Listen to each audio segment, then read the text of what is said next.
बाबा के 11 तारीख के साकार मधुर वाक्य आज सुनेंगे।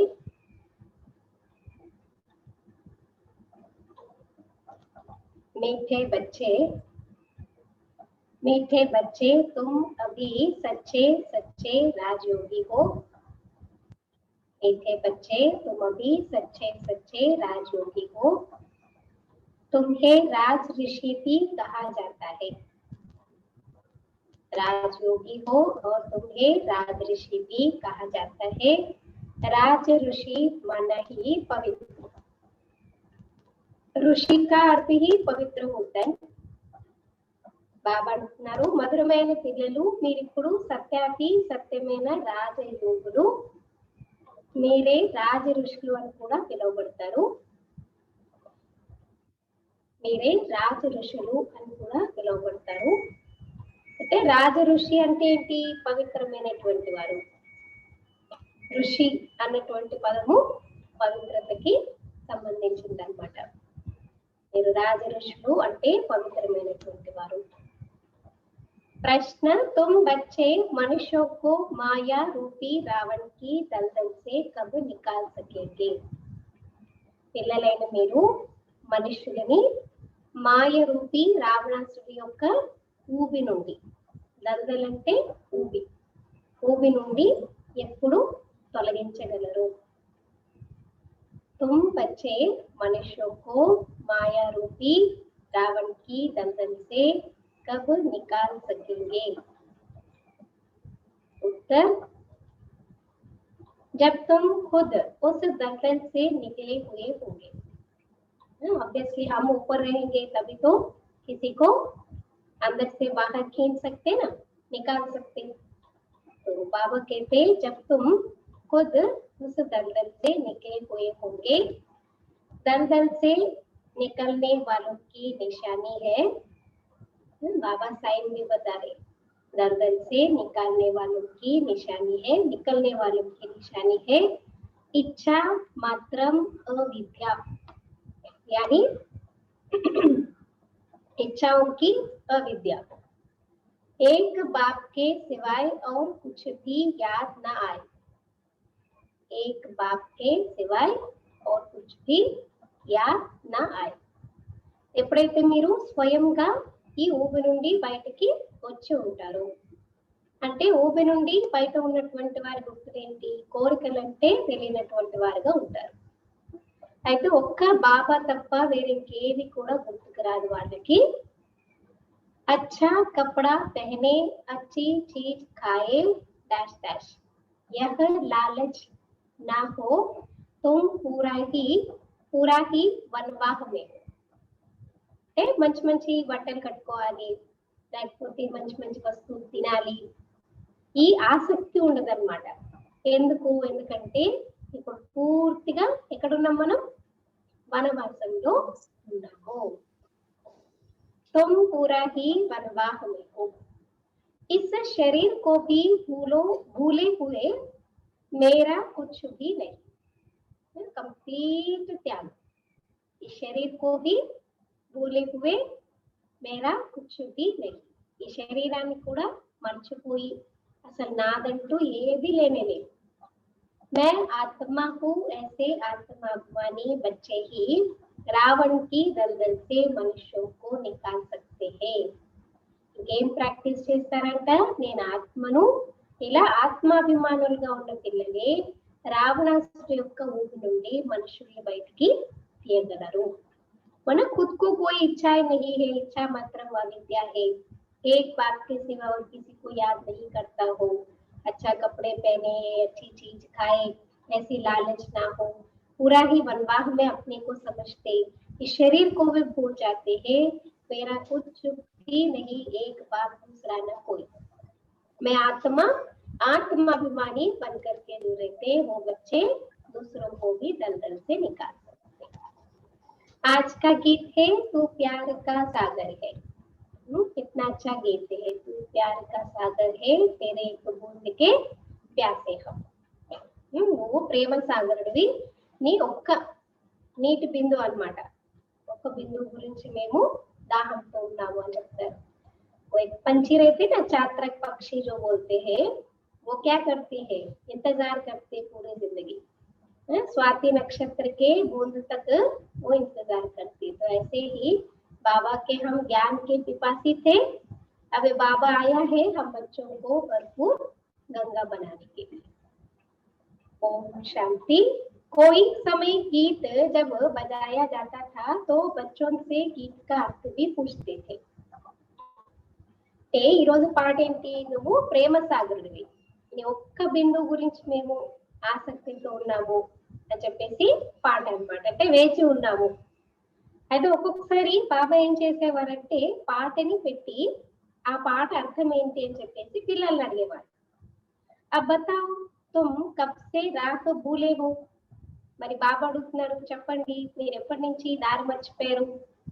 कोई ने कहा द्वापर से, कोई ने कहा सतयुग से, जो कहते द्वापर से भूले है वे रॉन्ग है. అయితే ఆన్సర్ లో కొంతమంది పిల్లలు ద్వాపర యుగం నుంచి బాబా అని చెప్పారు, కొంతమంది సత్యయుగం నుంచి అని చెప్పారు.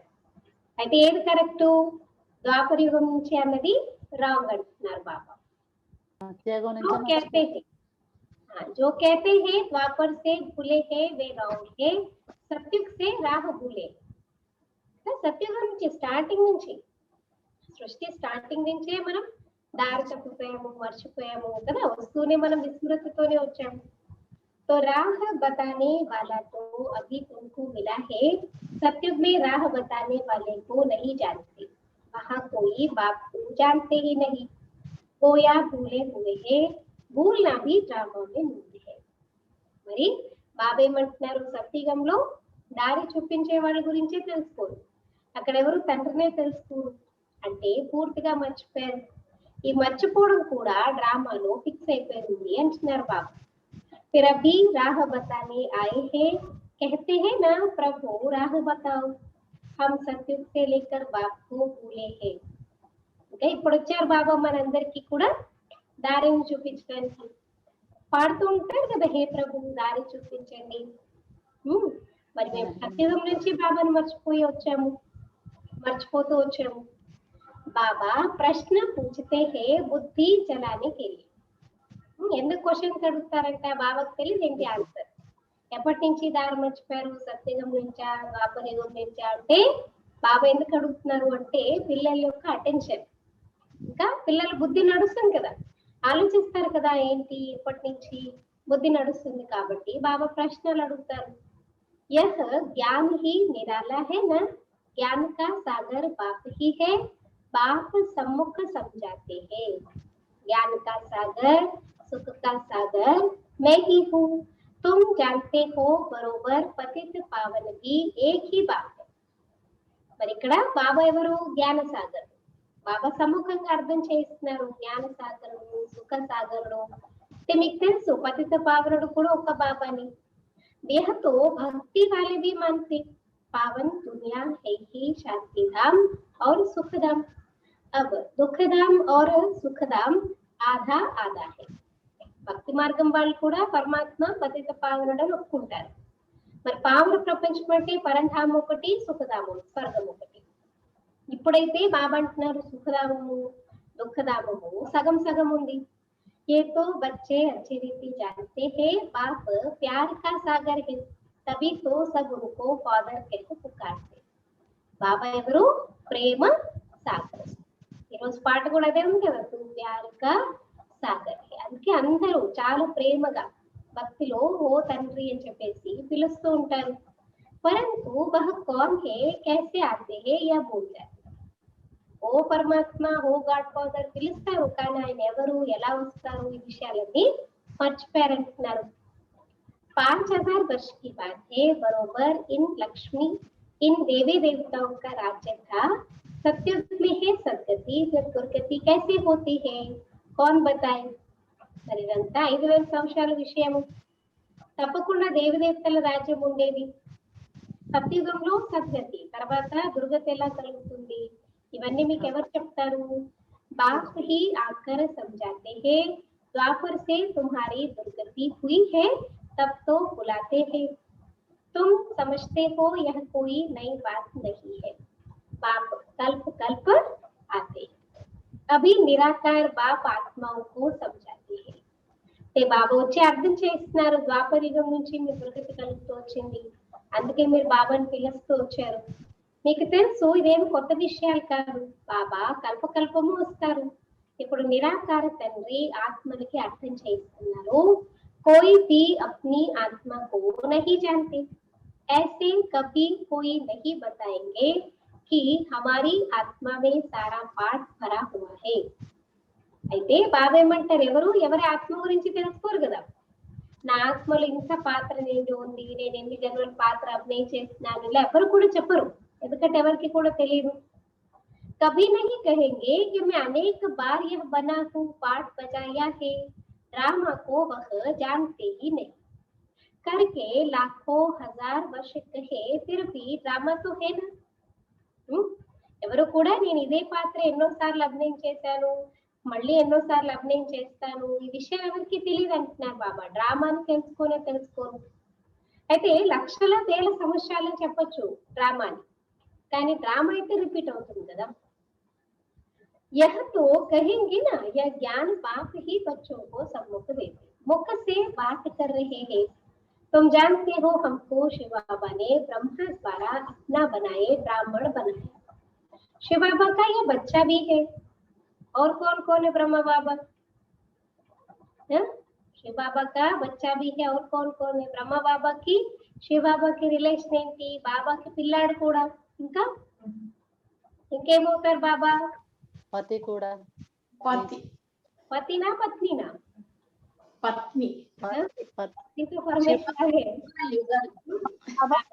पत्नी भी है पत्नी यानी स्त्री बाबा ने पहले ब्रह्मा बाबा को अडॉप्ट किया फिर उसके बाद हम ब्राह्मण बच्चों को अडॉप्ट किया है ना तो सबसे पहले तो बाबा है तो पत्नी भी है देखो कितने बच्चों की संभाल की जाती है अकेला मेल होने के कारण सरस्वती को मददगार बनाया है कि बच्चों को संभालो పత్ని కూడా అన్నమాట పిల్లాడు కూడా అన్నమాట చూడండి ఎంతమంది పిల్లల్ని 365 అంటే ఆలోచించండి ఎంతమంది పిల్లల్ని సంభాలిస్తే ఇంట్లో ఒకరిద్దరిని సంభాలించడానికే ఆప్సం పని అనుకుంటారు అమ్మో మా వల్ల కాదండి అంటారు ఇంకా ఆ టైంలో ఎందుకంటే పిల్లలంటే చంచలత అయితే ఉంటుంది అన్ని ఉంటాయి కదా ఏమి బనీ బనాయి దేవతాయి नहीं है ना बच्चे तो चंचलता दिखाएंगे लेकिन इतने सारे बच्चों को संभालना మరి ఒంటరిగా బాబా సంభాలించలేరు కాబట్టి సరస్వతిని సహయోగం తీసుకున్నారు పిల్లల్ని సంభాలించడానికి సరస్వతి యొక్క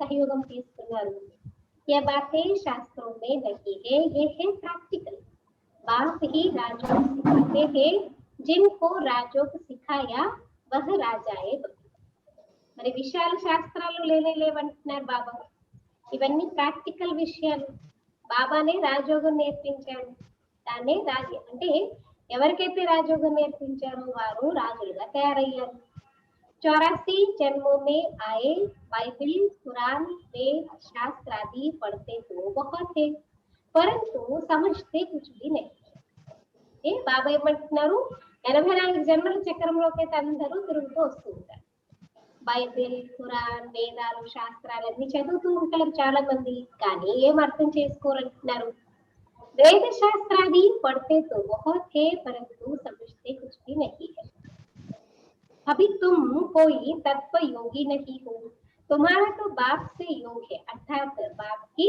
याद है ना वो लोग तो क्या समझते ब्रह्म महातत्व में लीन हो जाएंगे आत्मा जाकर के परम धाम पूरे परमात्मा समझते ना तो हम कोई ब्रह्म तत्व ज्ञानी नहीं है हम तत्व की याद नहीं करते हम बाबा को याद करते బ్రహ్మ మహాతత్వంలో కలిసిపోతాం బ్రహ్మాండమే పరమాత్మని అనుకుంటారు కానీ మనం తత్వజ్ఞానులం కాదు కదా మనం ఇప్పుడు తత్వంలో ఉన్న పరమాత్ముడితో యోగాన్ని పెట్టుకుంటాం तो अभी राजयोगी राज ऋषि को अर्थात योगी राजू ना अच्छा टाइटल है देखो राज ऋषि राजयोगी योगी राजुल में रखना योगी पवित्र को कहा जाता है स्वर्ग की राजाई लेने के लिए तुम योगी बने हो योगी అని ఎవరిని అంటారు పవిత్రమైనటువంటి వారిని చెప్తారు అయితే స్వర్గం యొక్క రాజ్యాన్ని పొందడానికి మీరు యోగులుగా అయ్యారు బాప్ పహలే పహలే कहते हैं పవిత్ర బను బాబా ఏం చెప్తారు మనకి మొట్టమొదట పవిత్రంగా తయారు కండి అని చెప్పేసి చెప్తారు तुमको राजयोग सिखा रहे हैं। योगी नाम ही उनका है। पहले तो बाबा कहते, बाप पहले पहले कहते पवित्र बनो, योगी नाम ही उनका है। तुम सब राजयोगी हो। इतना अच्छा टाइटल है, राज योगी, राज ऋषि, योगी राज। हाँ? ऐसे सुनते सुनते नशा चढ़ जाना चाहिए కదా। బాబా ఎంత మంచి మంచి టైటిల్ ఇస్తున్నారు, రాజ్ యోగి, రాజ్ ఋషి, యోగి రాజులు మీరు। మరి మొట్టమొదట బాబా చెప్తున్నారు పవిత్రంగా కండి, యోగి అనే పేరు ఆయనదే కదా। तुम सब राजयोगी हो, यह तुम ब्रह्मा मुख वंशावली ब्राह्मण की बात है। तुमको राजयोग सिखा रहे हैं। स्टूडेंट हो गए ना, स्टूडेंट को कब टीचर भूलेगा क्या? మీరు ఎప్పుడైనా మీ స్కూల్ టీచర్ని మర్చిపోతారా? చిన్నప్పుడు టీచర్లు కూడా గుర్తుంటారు ఒక్కొక్కసారి, అంటే పేరు అది గుర్తుండకపోవచ్చు కానీ ఫేస్ అయితే టీచర్స్ అయితే గుర్తుంటాయి। మరి మనం ఇప్పుడు చదువుకుంటున్నాము అంటే మనందరం బాబాకి ఎవరము? స్టూడెంట్స్। సో స్టూడెంట్స్ ఎప్పుడైనా టీచర్ ని మర్చిపోతారా అని అడుగుతున్నారు బాబా। जानते हो शिव बाबा हमको पढ़ा रहे हैं, परंतु माया फिर भी भुला देती है। తెలుసు మనకి శివ బాబా చదివిస్తున్నారని, కానీ మాయ ఏం చేస్తుందంటే మర్చిపోయేటట్టు చేస్తూ ఉంటుంది। तुम अपने पढ़ाने वाले टीचर को भूल जाते हो। भगवान पढ़ाते हैं यह समझे तब तो नशा चढ़े ना। అంటే మీరు చదివించే టీచర్నే మర్చిపోయారు మీరు। భగవంతుడు స్వయంగా నాకు వచ్చి చదివిస్తున్నారు అని అనుకుంటేనే కదా మీకు నష పెరుగుతుంది। स्कूल में ICS पढ़ते हैं तो कितना नशा रहता है। तुम बच्चे तो 21 जन्म के लिए राजू की पढ़ाई पढ़ते हो। మరి బాబా ఏమంటున్నారు చూడండి, ఇక్కడ భగవంతుడే చదివిస్తున్నారు అని అనుకుంటే ఎంత నష ఉండాలి। ఇప్పుడు స్కూల్ ICS అలాంటి పెద్ద చదువులు చదువుతున్న వాళ్ళకి ఎంత నష ఉంటుంది। మరి మీరైతే 21 జన్మల కొరకు రాజయోగం యొక్క చదువును చదువుకుంటున్నారు। पढ़ना तो फिर भी होता है, राज विद्या भी पढ़नी पड़े, भाषा भी सीखनी पड़े। मना सत्य में भी स्कूल्स तो रहेंगे, जाएंगे, लेकिन ऐसे स्कूल्स नहीं रहेंगे जो बंद कमरों में आप लोगों को फिर इतने सारे होमवर्क, ऐसी चीजें नहीं हो सकते। वहां पर कुछ चेंज अलग ओपन में शायद रहता होगा, लेकिन हर चीज सीखने को होता है ना। तो वहां पर भी बाबा कहते राज विद्या भी पढ़ाई जाती है, भाषा भी सीखनी पड़े। तुम बच्चे समझते हो सतयुग से हम यह राह भूलनी शुरू करते, फिर एक एक ढाका यानी पौड़ी स्टैंड एक एक जन्म में नीचे उतरते हैं। సత్యుగంలో కూడా చూడండి, స్కూల్స్కి వెళ్తాము, రాజ విద్య నేర్చుకుంటాము, భాషలు నేర్చుకుంటాము। మరి సత్యుగం నుంచి దారిని మర్చిపోయాము। మరి ఒక్కొక్క వంశం అవుతున్న కొద్దీ అన్నమాట, అంటే ఒక్కొక్క జన్మ అవుతున్న కొద్దీ మనం ఏం చేస్తున్నాము, కిందకి దిగజారుతూ వస్తున్నాం, మెట్ల దిగజారుతున్నాం। अभी तुमको सारा याद है, कैसे हम चढ़ते हैं, कैसे हम उतरते हैं। यह सीढ़ी अच्छी रीति याद అంతా జ్ఞాపకం ఉంది। ఇప్పుడు ఎలా మీరు పైకి ఎక్కుతారు, ఎలా మీరు కిందకి దిక్కుతారు, మొత్తం మెట్ల చిత్రం అంతా గుర్తుంది।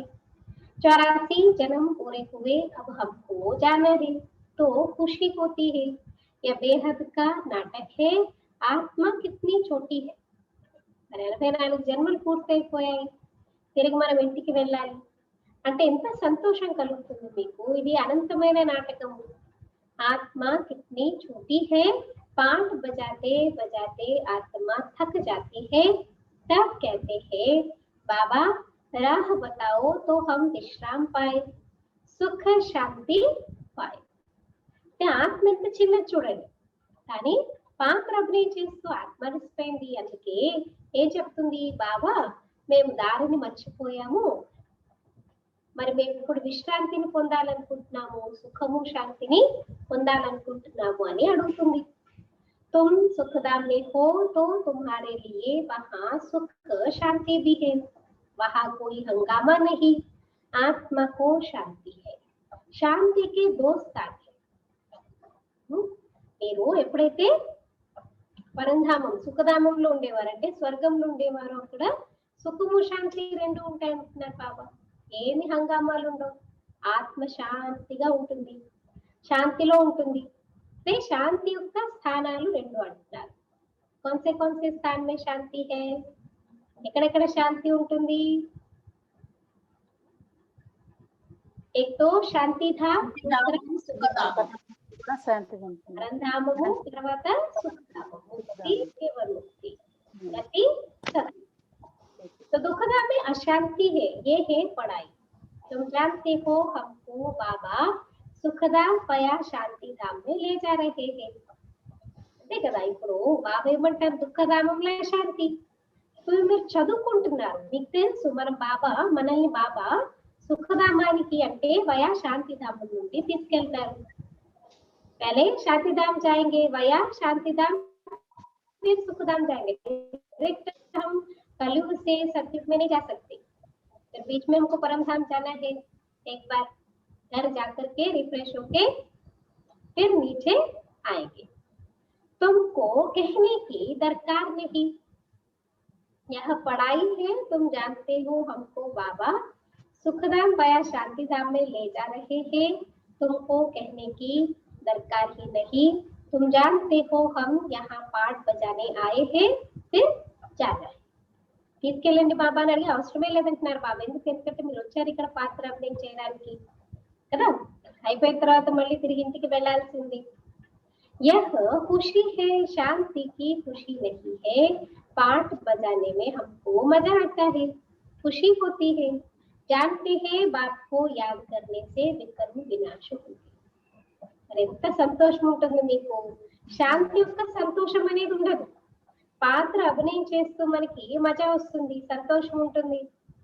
सुन रहे ना अटेंशन से, बाबा क्या करे, केवल शांति में हमको खुशी नहीं है, जब पाठ बजाते हैं सुख शांति का तभी हमको मजा आता है। इसलिए बाबा हम बच्चों को ऑलराउंडर पाठगाड़ी बनाते, ऐसे नहीं हम परम धाम में बैठे रहेंगे, क्यों नीचे आना है, क्यों ये दुख देखना है, क्यों सुख पाना है, हमें कुछ भी नहीं चाहिए, इसकी आवश्यकता नहीं। बाबा कहते हमको पाठ बजाते हुए मजा में रहना है, मजे में आना, खुशी होती है।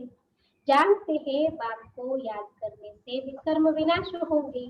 कोई कहते हैं हमको मन की शांति मिले, मन की शांति, मन को शांति चाहिए, आत्मा को शांति चाहिए। बाबा कहते हैं अक्षर भी रॉन्ग है, नहीं, हम बाबा को याद करते हैं कि विकर्म विनाश हो। शांति तो मन रह न सके, कर्म बिगड़ रह नहीं सकते। बाकी महसूस आती है हम बाप से पवित्रता सुख शांति का वर्षा ले रहे हैं, तो खुशी होनी चाहिए ना। చాలా మంది అడుగుతారనమాట, మాకు మనసుకి శాంతి ఎలా దొరుకుతుంది, ఈ పదమే రాంగ్ అంటున్నారు బాబా. ఎందుకంటే ఆత్మకి అంటే మనసుకి శాంతి దొరకదు. కర్మక్షేత్రంలో ఉన్నాం, కర్మ చేయాల్సిందే కదా, కర్మ లేకుండా ఉండలేరు మీరు. కానీ ఫీలింగ్ వస్తుంది అనమాట, బాబాతో పవిత్రత సుఖము శాంతి యొక్క వారసత్వాన్ని పొందుతున్నాము, వికర్మలు వినాశనం అవుతాయి బాబాని గుర్తు చేస్తే, ఆ సంతోషంలో ఉండాలంటున్నారు బాబా. ఏ తో హై హే దుఃఖదాం, ఇస్మే సుఖ హో నహీ సక్తా. ప్రపంచం ఉన్నదే దుఃఖధామము, మరి ఇక్కడ సుఖం అనేదే ఉండదంటున్నారు బాబా. मनुष्य शांति धाम सुख धाम को भूल गए हैं, तो जिनको बहुत पैसे है समझते हैं हम सुख में है, सन्यासी घर बार छोड़ जंगल में जाते हैं, कोई हंगामा तो है नहीं, तो शांति तो हो जाते, परंतु बाह्य मुक्ता से किसी से कनेक्शन नहीं है, जंगल में अकेले में बैठ करके तपस्या करते तो शांति तो है, परंतु वह हुआ अल्पकाल के लिए। అంటే బాబా అంటున్నారు, ఎవరి దగ్గర అయితే చాలా ధనం ఉంటుందో వాళ్ళు ఏమనుకుంటారు, మేము చాలా సుఖంలో ఉన్నాము అని అనుకుంటారంట. సన్యాసులు ఏం చేస్తారు, ఇల్లు వాకులు విడిచిపెట్టి అడవులకి వెళ్ళిపోతారు. అడవుల్లో ఏమి హంగామా ఉండదు, ఏమి గొడవ ఉండదు, శాంతిగా ఉంటుంది. కానీ బాబా ఏం చెప్తున్నారు, అదంతా అల్పకాలికం కొరకే. ఆత్మ కా జో శాంతి స్వధర్మ హే उसमें तुम शांति में रहते కదా, ఆత్మ స్వధర్మమే శాంతి కదా, దాంట్లో మీరు స్థితమైనప్పుడు అంటే ఆత్మిక స్వరూపంలో స్థితమైనప్పుడు శాంతిలో మీరు ఉంటారు. यहाँ तो प्रवृत्ति में आना ही है, पाठ बजाना ही है, यहाँ आते ही है कर्म करने, कर्म में तो आत्मा को जरूर आना ही है. ఇక్కడైతే ప్రవృత్తిలోకి రావాల్సిందే, పాత్ర అభినయం చేయాల్సిందే. ఇక్కడ వస్తారు కర్మలు చేయడానికి, కర్మలైతే ఆత్మ తప్పకుండా చేయాల్సిందే కదా. तुम बच्चे समझते हो यह समझाने बेहद का बाप दे रहे हैं। निराकार भगवान वाच क्या है आज? अब तुम जानते हो हम आत्मा है, हमारा बाप परम आत्मा है। परम आत्मा माना परमात्मा, उनको यह आत्मा बुलाती है। बाप ही सर्व का सद्गति दाता है। నిరాకార భగవాన్ వాచేంటి? ఇప్పుడు నేను ఆత్మ, నా తండ్రి పరమాత్మ కదా. పరమాత్మ అంటే పరం ప్లస్ ఆత్మ, పరమాత్మ. ఆత్మ పిలుస్తుంటుంది ఆయన్ని, ఎందుకంటే బాబానే సర్వుల సద్గతి దాత. अब बाप कहते हैं बच्चे देही अभिमानी गुरु, यही मेहनत है. బాబా ఏం చెప్తున్నారు? పిల్లలు ఆత్మాభిమానులుగా కండి. ఇదే పరిశ్రమ అంతా. आधा कल्प से जो खाद पड़ती है वह इस याद से ही निकलेगी। तुमको सच्चा सोना बनना है। जैसे सच्चे सोने में खाद मिलाए फिर जेवर बनाते हैं, तुम असल में सच्चा सोना थे, फिर तुम्हारे में खाद पड़ती है. బాబా అంటున్నారు, అర్థకల్పం నుంచి ఏవైతే మీలో మలినాలు చేరుకుంటూ ఉన్నాయో వాటన్నిటిని ఏం చేయాలి? బాబా స్మృతితో అన్నిటినీ తొలగించుకోవాలి. ఇప్పుడు ప్యూర్ గోల్డ్ ఉంటుంది, దాంట్లో ఏం చేస్తారు? అన్ని ధాతువులన్నీ కలిపేసి మిక్స్ చేసి దాన్ని కల్తీ బంగారం చేసేస్తారు. అలాగే మీరు ఒకప్పుడు ప్యూర్ గోల్డ్ గా ఉండేవారు, పవిత్రాత్మలుగా ఉండేవారు. కానీ మీలో ఏమైపోయింది? అన్నింటి యొక్క మలినాలు చేరుకుంటూ చేరుకుంటూ ఇప్పుడు మీరు ఇలాగా అయిపోయారంటున్నారు బాబా. अब तुम्हारी बुद्धि में है हमने पाठ बजाया है, अब हम जाते हैं पियर घर. जैसे विलायत से जब पियर घर लौटते हो तो खुशी होती है, तुम्हें भी खुशी है. तुम जानते हो बाबा हमारे लिए స్వర్గ లాయా है. బాబా అంటున్నారు, ఇప్పుడు మీ బుద్ధిలో ఉంది, మనం పాత్ర అభినయం చేస్తున్నాము, తర్వాత ఎక్కడికి వెళ్తాము? మన అమ్మగారింటికి వెళ్తాము, ఆ తర్వాత అత్తగారింటికి వెళ్తాం కదా. ఇప్పుడు విదేశాల నుంచి ఎప్పుడైతే అమ్మగారింటికి వస్తారనుకోండి, ఎంత సంతోషం కలుగుతుంది. మరి మీకు కూడా ఎంత సంతోషం కలుగుతుంది. మీకు తెలుసు బాబా మన కొరకు స్వర్గాన్ని తీసుకొస్తున్నారు. బేహద్కే బాప్ కి సౌగాతే బేహద్కి బాద్షాహి అర్థాత్ సద్గతి. అనంతమైన తండ్రి యొక్క బహుమానం ఏంటిట? అనంతమైన వారసత్వం అంటే సద్గతి. सन्यासी लोग मुक्ति की सौगात पसंद करते, कोई मरता है तो भी कहते स्वर्गवासी हुआ. సన్యాసులు ఏం చేస్తారంట? ముక్తి యొక్క గిఫ్ట్, జీవన్ ముక్తిని పొందడం, ముక్తిని పొందడం, పరంధామానికి వెళ్ళే గిఫ్ట్ ని ఇష్టపడతారు. అంటే ఏమనుకుంటారు వాళ్ళు? ఎవరైనా చనిపోయారు అనుకోండి, స్వర్గస్థులయ్యారంటారు. సన్యాసి కహెంగే జ్యోత్ జ్యోత్ సమాయా జిస్మే సబ్ మిల్ జాయేగా. మామూలుగా అయితే చనిపోతే స్వర్గానికి వెళ్ళారండి అని అంటారు. కానీ సన్యాసులు ఏం చెప్తారంట? ఆత్మ జ్యోతి వెళ్ళి పరమాత్మ జ్యోతిలో ఐక్యమైపోయింది అని చెప్తారు. అన్ని వెళ్ళి కలిసిపోతాయి పరమాత్మలో అని చెప్తారు. నాకు रहने का स्थान है ना जहां हम आत्माएं रहती है. పరంధామం అంతా ఉండే స్థానం, బ్రహ్మ మహాతత్వం ఉండే స్థానం కదా, ఎక్కడైతే ఆత్మలు ఉంటాయో. बाकी कोई ज्योति व आग थोड़ी की है जिसमें सब मिल जाए. అది ఉండే స్థానం అది, అంతేకాని ఏదో పెద్ద అగ్నినో లేకపోతే ఏదో జ్యోతినో అందులో వీళ్ళందరూ కలిసిపోతారు అలాంటిది కాదు అంటున్నారు బాబా. ब्रह्म महतत्व है जिसमें आत्माएं रहती है, बाप भी वहां रहते, वह भी है बिंदी. बिंदी का किसी को साक्षात्कार हो तो समझ नहीं सकेगी. బ్రహ్మ మహతత్వంగా మన బాబా కూడా అక్కడే ఉంటారు, ఆయన బిందు స్వరూపుడు.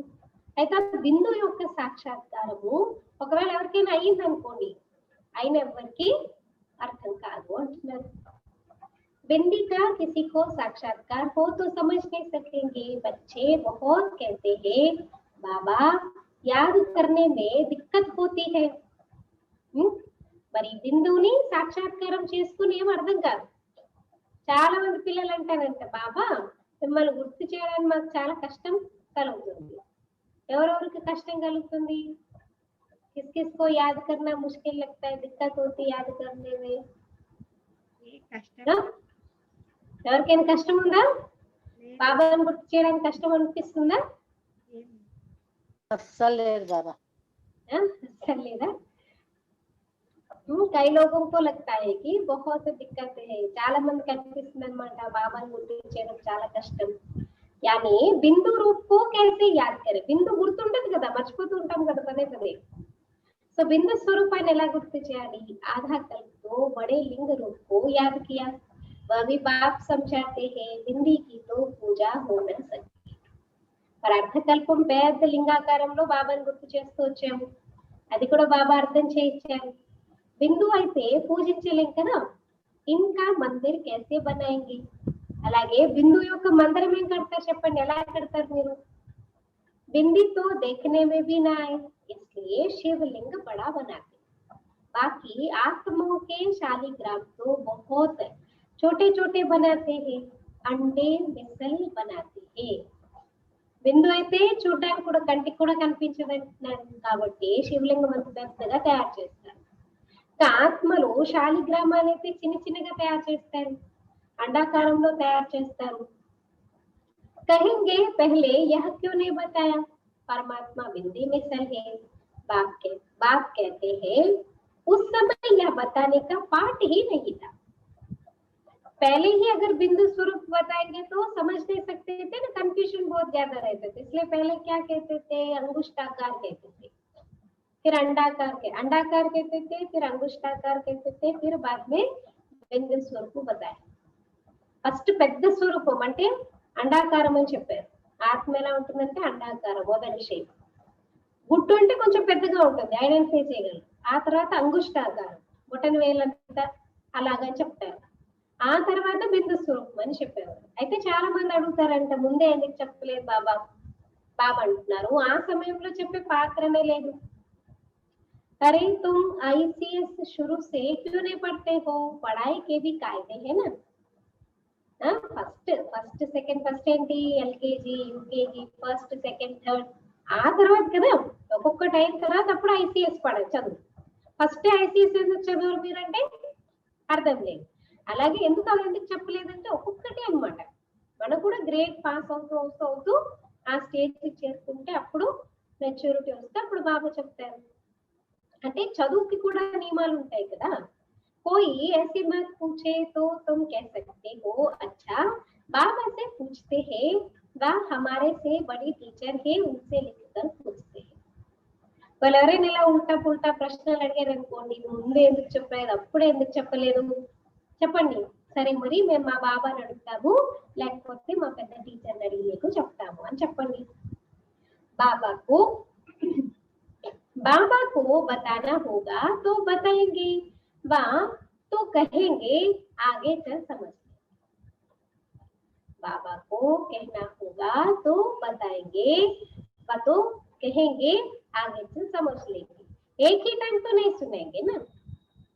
మీరు ఒక ప్రశ్న అడిగారు, బాబాకి చెప్పేది ఉంటే చెప్తారు, లేకపోతే బాబా ఏమంటారు, ముందు మీరే అర్థం చేసుకుంటారని చెప్తారు. అన్ని ఒక్కసారి చెప్తారు. చూడండి, అన్నప్రాసం రోజు అన్ని తిప్పి చేశారు కదా, కొంచెం పెడతారనమాట, అలవాటు అవుతుంది కొద్ది, అప్పుడు మెల్లమెల్లగా అన్నిటినీ నేర్పిస్తారు. అలాగే అన్ని విషయాలు ఒకసారి నేర్పించారు, అన్ని ఒకసారి చెప్పడం అనేది జరగదు. तो बाबा कहते एक ही टाइम तो नहीं सुनेंगे, ये सब है नई बातें तुम्हारे वेद शास्त्रों में जो है बाप एक सार बताते. ये भी भक्ति मार्ग की नोंद है, फिर भी तुमको पढ़ने ही होंगे. या भक्ति का पाठ बजाना ही होगा, पतित बनने का भी पाठ बजाना है. అయితే బాబా అంటారు ఒకే సమయంలోనే వినిపించారు. ఇవన్నీ కొత్త విషయాలు అనిపిస్తాయి మీకు, ఎందుకంటే వేదాలు శాస్త్రాలు ఇవన్నీ ఎక్కడ చెప్పలేదు, కానీ వాటన్నింటి సారాంశాన్ని నేను చెప్తాను అంటున్నారు బాబా. భక్తి మార్గంలో ఇవంతా ఫిక్స్ అయిపోయి ఉంది, మీరు కూడా ఇప్పుడు చదువుకోవాల్సింది. భక్తి మార్గం యొక్క పాత్ర మీరు కూడా అభినయం చేయాల్సింది, పతితులుగా అయ్యే పాత్ర కూడా అభినయం చేయాల్సిందే. कहते हैं भक्ति के दुबन में फंस गए हैं, बाहर से तो खूबसूरती बहुत है, जैसे रोने के पानी का मिसाल देते हैं. భక్తి యొక్క ఊబిలో పూర్తిగా కూరుకుపోయారు అంటున్నారు బాబు. కానీ పైకి చూస్తే ఎలా ఉంటుందంటే పైపైన చాలా బాగుంటుంది, అందంగా ఉంటుంది. ఎలా అంటే మై సభలో చూపిస్తారు కదా, అక్కడ మృగతృష్ణ సమ్మానుడు, అక్కడ ఉన్నది లేనట్టు లేనిది ఉన్నట్టు కనిపిస్తుంది. तो बाबा कहते भक्ति भी सुखाइनी यानी आकर्षक बहुत है। बाप कहते यह ऋण का पानी है यानी मृग तृष्णा समान। इस दुबन में फंस जाते फिर निकालना ही मुश्किल हो जाता है। फिर निकलना ही मुश्किल हो जाता है, एकदम फंस पड़ते हैं। భక్తిలో చాలా అన్నమాట సౌందర్యం ఆకర్షణ ఎక్కువ ఉంటుంది, అట్రాక్షన్ బాగుంటుంది. భజనలు, పూజలు, డాన్సులు కదా ఇవన్నీ బాగా అన్నమాట. బాహర ముక్తి ఎక్కువ ఉంటుంది, చాలా ఆకర్షణ ఎక్కువ ఉంటుంది. అంటే బాబా అంటారు ఇదంతా మృగతృష్ణ సమానమైనది, ఈ ఊబిలో మీరు పూర్తిగా కూరుకుపోయారు. మరి దీని నుండి బయటికి తీయడము చాలా కష్టపడాల్సి వస్తుంది, పూర్తిగా కూరుకుపోయారు. जाते हैं औरों को निकालने फिर खुद ही फंस पड़ते। ఒక్కొక్కసారి అలా కూడా అవుతుంది చూడండి, వాళ్ళు వెళ్తారు వేరే వాళ్ళు బయటికి లాగాలని, వీళ్ళే అందులో వెళ్ళి పడిపోతారు బాబా. जाते हैं औरों को निकालने फिर खुद ही फंस पड़ते ऐसे बहुत फंस पड़े। ఇలా చాలా మంది కూరుకుపోయారు అంటున్నారు బాబా. आश्चर्यवत सुनंती कथंती औरों को निकालवंती चलते चलते फिर खुद फंस पड़ते। వెళ్తారు, చెప్తారు, అన్ని చేస్తారు, మళ్ళీ వాళ్ళని తీస్తూ తీస్తూ ఊపిలోంచి వీళ్ళందరూ పడిపోతారు. कितने अच्छे अच्छे फर्स्ट क्लास थे फिर उनको निकलना बड़ा मुश्किल हो जाता है। बाप को भूल जाते हैं तो दुबन से निकालने में कितनी मेहनत लगती है। చాలా మంచి మంచి ఫస్ట్ క్లాస్ పిల్లలు మరి వాళ్ళు బయటికి తీయడానికి ఎంత కష్టపడాల్సి వస్తుంది. అసలు కారణం ఏంటి? బాబాని మర్చిపోతారు. బాబాని మర్చిపోతారు కాబట్టి బాబా అంటున్నారు ఈ ఊబి నుండి బయటికి తీయడానికి చాలా కష్టపడాల్సి వస్తుంది. కితనా భీ సంజావో బుద్ధి మే నహీ బైఠతా. అలాంటి వాళ్ళకి మీరు ఎంతైనా అర్థం చేయించండి, వాళ్ళకి అస్సలే జ్ఞాపకం ఉండదు, బుద్ధిలో కూర్చోదు. अब तुम समझ सकते हो कि हम माया रूपी रावण की दलदल से कितना निकले हैं। चेक करो अपने आप को, कितना निकले हैं और भी कितना हम डूबे हुए उसके अंदर है, మాయా के వశీభూత है। ఇప్పుడు మీరు అర్థం చేసుకున్నారు, మనము మాయ రావణాసురుడి ఊబి నుండి ఎంత బయటకు వచ్చాము? పూర్తిగా వచ్చామా, సగం వచ్చామా, పావు వచ్చామా, క్వార్టర్ వచ్చామా, ఎంత వచ్చాము చూసుకోవాలి. जितना जितना निकलते जाते उतना उतना खुशी होती है। जो खुद निकला होगा उनके पास शक्ति होगी दूसरे को निकालने की। మరి ఎంత మీరు బయటకు వస్తారంటే సంతోషం ఉంటుంది. ఎవరైతే స్వయం బయట వచ్చి ఉంటారో వాళ్ళ దగ్గర చాలా శక్తి ఉంటుంది వేరే వాళ్ళని బయటికి లాగడానికి. बाण चलाने वाले कोई फीके होते हैं, कोई कमजोर होते हैं। भील और अर्जुन का भी मिसाल है ना। अर्जुन साथ रहने वाला था, अर्जुन एक को नहीं, जो बाप के मंदिर बाप के साथ रहते उनको कहा जाता है अर्जुन। साथ में रहने वाले और बाहर में रहने वाले की रेस लगाई जाती है। బాబా ఏమంటున్నారు, బాణాలు వేయడంలో కూడా కొంతమంది చాలా షార్ప్ ఉంటారు, కొంతమంది బలహీనంగా ఉంటారు. ఇప్పుడు మహాభారతంలో ఏం చెప్తారు, అర్జునుడు ఏకలవ్యుడు గురించి చెప్తారు. అర్జునుడు అయితే ఎప్పుడు గురు సమ్ముఖంగానే ఉండేవాడు అని చెప్తారు, ఆయనతోనే నేర్చుకున్నారని చెప్తారు. అంటే ఇక్కడ అర్జునుడు అంటే ఒకరి విషయం కాదు, బాబా దగ్గర ఉండేటటువంటి వాడు, బాబాకిగా అయ్యి బాబాతో పాటు ఉండే పిల్లలు అన్నమాట, వారిని అర్జునుడు అని చెప్తారు. ఇంకా బయట ఉండేవాళ్ళు అంటే బాబా సెంటర్ లో ఉండేవాళ్ళు, ఇంకా గృహస్థంలో ఉండేవాళ్ళు, బయట ఉండేవాళ్ళు. ఇద్దరి యొక్క రేస్ అనేది పోటీ చేయించడం జరుగుతుంది. भील अर्थात बाहर रहने वाला टीका चला गया दृष्टांत एक का दिया जाता है। అక్కడ ఏం చూపిస్తారు, ఏకలవ్యుడికి ఏమి గురువు సమ్ముఖంగా నేర్పించారు, ఆయన విగ్రహం పెట్టుకుని నేర్చుకుంటాడు, కానీ అర్జునుడి కన్నా చాలా తీవ్రంగా ఆయన బాణాలు వేయగలుగుతాడు. కాబట్టి ఏం చేస్తారు, మళ్ళీ ద్రోణాచార్య ఏం చేస్తాడు, ఆయన వేలని అడిగేశారని చెప్పేసి చెప్తూ ఉంటారు. అలాగే ఇక్కడ కూడా బాబా అంటారు, బాబా దగ్గర ఉండి పురుషార్థం చేయకపోతే బయట ఉండి పురుషార్థం చేసేవాళ్ళు ఫాస్ట్ గా వెళ్ళిపోతారంటున్నారు.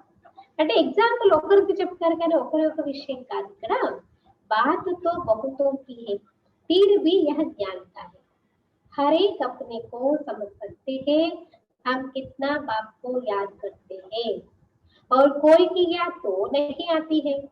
अच्छी चीज पहनने वह खाने की लालच तो नहीं रहती। మరి ప్రతి ఒక్కరు ఎవరికి వాళ్ళు అర్థం చేసుకోగలరు మేము ఎంతగా బాబాను గుర్తు చేస్తున్నాము, మాకు ఇంకేమైతే గుర్తు రావటం లేదు కదా. మంచి మంచి వస్తువులు అంటే మంచి బట్టలు వేసుకోవాలని కానీ, మంచి మంచి ఎవరైనా చేసుకుని తినాలని కానీ ఆసక్తి అయితే లేదు కదా. यहाँ अच्छा पहनेंगे तो वहाँ कम हो जाएगा. याद रखना. ఇక్కడ బాగా వేసుకున్నాం, బాగా తిన్నాం, బాగా ऐशोराम की जिंदगी जिएंगे तो वहां जाकर के बड़ी होगी. हमको यहाँ तो वनवाह में रहना है. మరి ఇక్కడ బాగా మంచి మంచిగా ఉన్నారు అనుకోండి, అక్కడికి వెళ్ళి బాబా అంటున్నారు తక్కువ పదవి పొందుతారు, ఇక్కడైతే వనవాసంలో ఉండాలి. బాబా कहते तुम अपने इस शरीर को भी भूल जाओ. బాబా అంటారు ఈ శరీరాన్ని కూడా మర్చిపోండి. यह तो पुराना तमो प्रधान शरीर है. तुम स्वर्ग के मालिक बनते हो. इच्छा मात्रम अविद्या. ఇది పాత తమో ప్రధాన శరీరం కదా, మరి మీరు స్వర్గానికి యజమానులుగా అవుతారంటే ఇప్పుడు మీరు కోరికలంటే లేని వారిగా కావాలి, కోరికలంటే తెలియని వారిగా కావాలి. बाप कहते तुम यहाँ जेवर आदि भी नहीं पहनो. ऐसे क्यों कहते? इसके भी अनेक कारण है. आज तो बाबा सारी रात बता रहे. బాబా ఏం చెప్తున్నారు ఇక్కడ, మీరు నగలు ఇవన్నీ కూడా వేసుకోకండి అంటున్నారు బాబా. ఎందుకు నగలు వేసుకోకూడదు మీరు? దానికి కూడా అనేక కారణాలు ఉన్నాయంటున్నారు బాబా. एग्जाम्पल फॉर एग्जाम्पल कोई का जेवर गुम हो जाएगा तो कहेंगे वहां बीके को देकर आई है, और फिर चोर चकार भी रास्ते चलते छीन लेते. आजकल मैया भी लूटने वाली बहुत निकली है, फीमेल भी डाका मारती है. दुनिया का हाल देखो क्या है. तुम समझते हो यह दुनिया बिल्कुल వేశ్యాలయ है. ఇప్పుడు మీరు ఏదైనా పెట్టుకుని వచ్చారు, సెంటర్కి వచ్చారు, నగలేసుకుని వచ్చారు, దారిలో పడిపోయిందో లేకపోతే ఏదైనా అయ్యింది అనుకోండి, ఇంటి వాళ్ళు ఏమంటారు, చూడు వెళ్ళి అక్కడ డీకేల్కి ఇచ్చేసి వచ్చింది అంటారంట. లేదా ఇప్పుడు దారిలో ఇప్పుడు ఒంటరిగా వస్తూ ఉంటారు అనుకోండి, ఉదయం ఎవరు ఉండరు, వచ్చి ఎవరైనా లాక్కొని పోవచ్చు, దొంగతనం చేయొచ్చు. అలాగే ఇప్పుడు ఉన్నటువంటి పని వాళ్ళు కూడా చూడండి, మాటలు పని వాళ్ళు కూడా ఏం చేస్తారు, మీరు ఏదైనా అక్కడ తీసి పెట్టి మర్చిపోయారనుకోండి పట్టుకొని పోతారు. అందుకని బాబా అంటారు బీకేలు నగలు వేసుకోకూడదు. तुम समझते हो दुनिया बिल्कुल वेश्यालय है, हम यहाँ शिवालय में बैठे हैं शिव बाबा के साथ. మీకు తెలుసు కదా ఇప్పుడు వేషాలయంలో కూర్చున్నాం మనం, మరి మళ్ళీ మనం శివాలయంలోకి వెళ్తాము శివబాబాతో పాటు. వహ సత్య హే, చైతన్య హే, ఆనంద స్వరూప్ హే, आत्मा की ही महिमा है. आत्मा ही कहती है मैं प्रेसिडेंट बना हूँ, मैं फलाना हूँ, और तुम्हारी आत्मा कहती है हम ब्राह्मण. ఆత్మ చెప్తుంది కదా నేను ప్రెసిడెంట్ అయ్యాను, ప్రైమ్ మినిస్టర్ అయ్యాను, ఫలానా అయ్యాను, కానీ మనం ఏం చెప్తాం ఇప్పుడు, మనం ఎవరము బ్రాహ్మణులము. बाबा से वर्षा ले रहे हैं, आत्माभिमान में रहना है, इसमें ही मेहनत है. నేను బాబాకి అయ్యాము, బాబాతో వారసత్వం పొందుతున్నాము, మరి ఆత్మాభిమానులుగా అయి ఉండాలి, దీంట్లోనే పరిశ్రమ అంటున్నారు. यह मेरा फलाना है, यह मेरा है, डैश डैश यह याद रहता है, हम आत्मा भाई भाई है यह भूल जाते. వీళ్ళు నా ఫలానా వాళ్ళు, వీళ్ళది వాళ్ళది ఇవన్నీ గుర్తుంటాయంట, కానీ నేను ఆత్మను అనేది, ఆత్మ సోదర సోదరుని అనేది మర్చిపోతాను. यहाँ मेरा मेरा छोड़ना पड़ता है. मैं आत्मा हूँ, इनकी आत्मा भी जानती है. बाप समझा रहे हैं, मैं भी सुनता रहता हूँ. पहले मैं सुनता हूँ, कल मैं भी सुना सकता हूँ, परंतु बच्चों के कल्याणार्थ कहता हूँ तुम सदा समझो कि शिव बाबा समझाते. అయితే ఇక్కడ నాది నాది అనేది వదిలేసేయాలంటున్నారు బాబా. అంటే నేను ఆత్మను, ఇలాగా బ్రహ్మ బాబా ఆత్మ కూడా అనుకుంటుంది కదా, బాబా అర్థం చేయిస్తున్నారు నేను వింటున్నాను అని బ్రహ్మ బాబా ఆత్మ కూడా అనుకుంటుంది. సో మొట్టమొదటి నేను వింటున్నాను, తర్వాత మీరు వినగలుగుతారు కదా. బాబా బ్రహ్మ బాబా వింటేనే మన పిల్లలకి వినిపిస్తారు, కానీ పిల్లల కళ్యాణార్థం బాబా శివబాబా ఇప్పుడే చెప్తారు శివబాబాని అర్థం చేయిస్తున్నారు అని అనుకోండి. विचार सागर मंथन करना बच्चों का काम है, जैसे तुम करते हो वैसे मैं भी करता हूँ, नहीं तो पहले नंबर में कैसे जाएंगे, लेकिन अपने को गुप्त रखते हैं. విచార సాగర మంత్రం చేయడము పిల్లల పని. ఎలా మీరు చేస్తారో అలా నేను కూడా చేస్తాను, లేకపోతే ఫస్ట్ నెంబర్ లోకి ఎలా వెళ్తారు చెప్పండి. కానీ స్వయాన్ని బాబా ఎప్పుడు బ్రహ్మ బాబా గుప్తంగా పెట్టుకున్నారు. अच्छा मीठे मीठे सिखलते बच्चों प्रति माता पिता बाप दादा का याद प्यार और गुड मॉर्निंग. रूहानी बाप की रूहानी बच्चों को नमस्ते.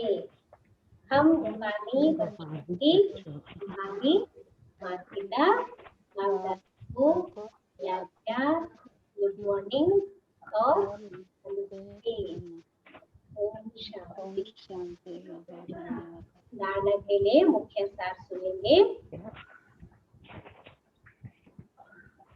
फर्स्ट पॉइंट, मेरा मेरा सब छोड़ अपने को आत्मा समझना है. इनमें कितने बार मेरा मेरा कहते रहते हैं. मेरा ये है, मैंने वो किया, मैंने ये किया. ఎన్నిసార్లు అంటూ ఉంటారు నేను నేను నాది నాది అని కదా, 2 సార్లు చెప్తూ ఉంటారు. మనం ఇదంతటినీ బాబా అంటున్నారు విడిచిపెట్టేసేయాలి.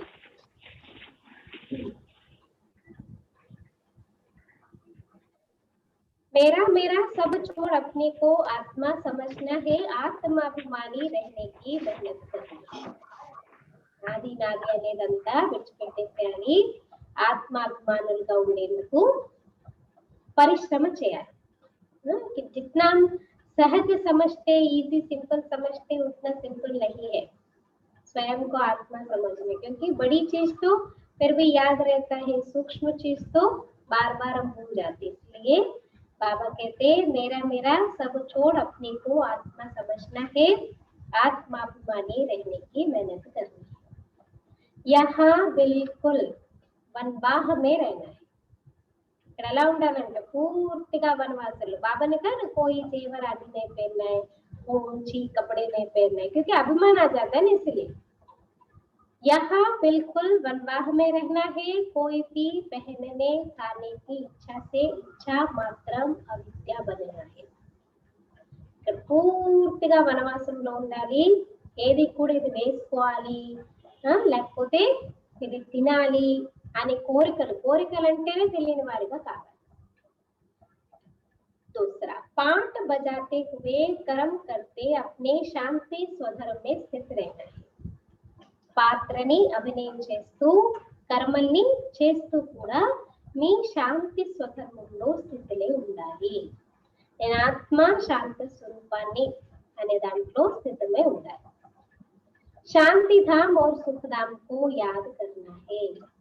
శాంతి ధామాన్ని మరియు సుఖధామాన్ని జ్ఞాపకం చేయాలి. इस दुखधाम को भूल जाना है. ఇది దుఃఖధామం కదా, దీన్ని మర్చిపోవాలి అంటున్నారు బాబా. శాంత స్వధర్మంలో ఉండాలి, శాంతిధామం సుఖధామం ముక్తి జీవన్ ముక్తిని గుర్తు చేయాలి, దుఃఖధామాన్ని మర్చిపోవాలి. आज का वरदान, हर संकल्प समय शब्द और कर्म द्वारा, संकल्प मनसा वाचा कर्मणा, समय हर संकल्प समय शब्द और कर्म द्वारा ईश्वरीय सेवा करने वाले संपूर्ण वफादार भव.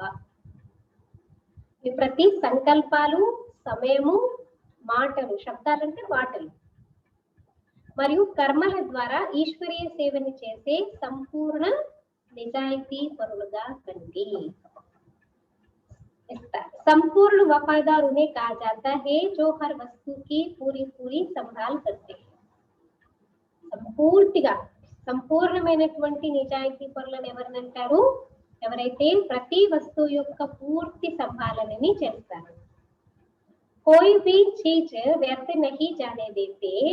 जब से जन्म हुआ तब से संकल्प समय और कर्म सब ईश्वरीय सेवा अंटू. అంటే ఏ వస్తువు వ్యర్థంగా పోనివ్వరు.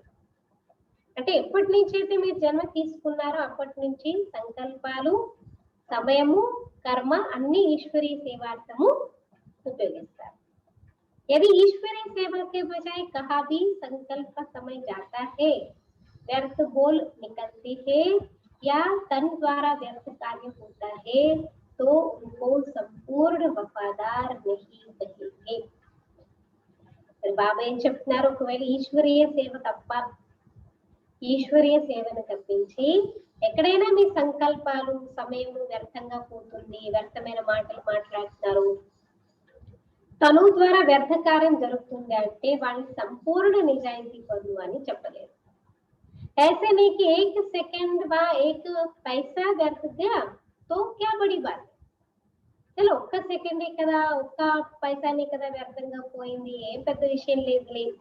नहीं, संपूर्ण वफादार अर्थात सब कुछ सफल करने वाले కాదంటున్నారు బాబా. సంపూర్ణ నిజాయితీ పరులు అంటే అర్థం ఏంటి, మీకున్నదంతా కూడా సఫలం చేసేటటువంటి వారు. एक पैसा भी व्यर्थ गया तो कोई क्या बड़ी बात है, नहीं, संपूर्ण वफादार माना पूरा ही सफल. श्रीमत को यथार्थ समझकर उस पर कदम कदम चलने में ही सफलता समाई हुई है. శ్రీమతాన్ని యథార్థంగా అర్థం చేసుకుని దానిపైన అడుగడుగున నడుచుకునే వారే సఫలత, అడుగడుగున నడుచుకునే వారిలోనే సఫలత సమాయించుకొని ఉంటుంది. శ్రీమతాన్ని యథార్థంగా అర్థం చేసుకుని దానిపైన అడుగడుగు వేసుకుంటూ నడుచుకునే వారికి సఫలత లభిస్తుంది. श्रीमत को यथार्थ समझकर उस पर कदम कदम चलने में ही सफलता समाई हुई है. అంటే బాబా యొక్క శ్రీమతాన్ని యథార్థంగా అర్థం చేసుకుని ఆ శ్రీమతానుసారంగా అడుగులు అడుగు వేసుకుంటూ వెళ్తే అప్పుడు మీకు సక్సెస్, సఫలత అనేది అందులో సమాయించబడి ఉంటుంది. अच्छा, आज का स्वमान है मैं निश्चय बुद्धि आत्मा हूँ. निश्चय बुद्धि आत्मा ये अव्यक्त मुरली 8/5/1969 के अव्यक्त मुरली है. मनसा वाचा कर्मणा को ठीक करने की युक्ति. मुरली बहुत छोटी है लेकिन बहुत पॉवरफुल है. మురళి నేను నిన్న పెట్టాను, మనసా వాచ కర్మలని సరి చేసుకునేటటువంటి ఉపాయం. అయితే మురళి చాలా చిన్నగా ఉంది కానీ చాలా పవర్ఫుల్ గా ఉంది అనమాట. సో ఈ మురళి పైన ఉంటుంది. సో కాబట్టి అందరూ కూడా చూసారా మురళిని, చదివారా అసలు ఎవరైనా?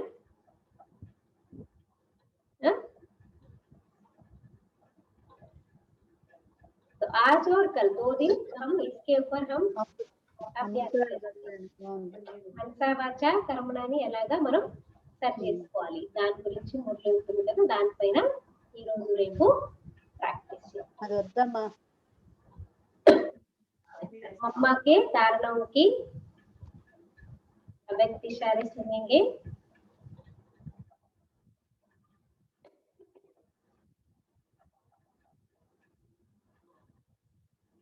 इलेवेंथ पॉइंट है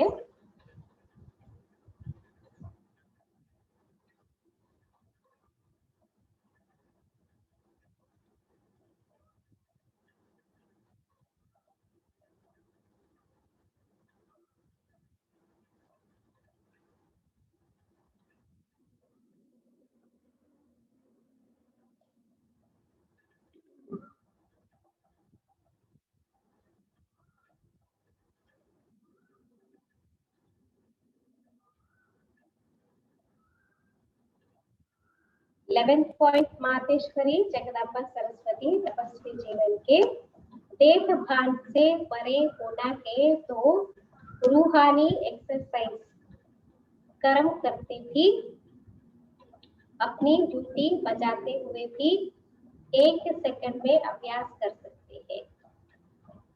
బాబా ఏం చెప్తున్నారు, దేహాభిమానానికి అతీతంగా ఉంటూ ఈ ఆత్మిక ఎక్సర్సైజ్ కర్మను చేస్తూ కూడా మీ డ్యూటీని అభినయం చేస్తూ కూడా 1 సెకండ్ యొక్క అభ్యాసాన్ని మీరు చేయగలరు.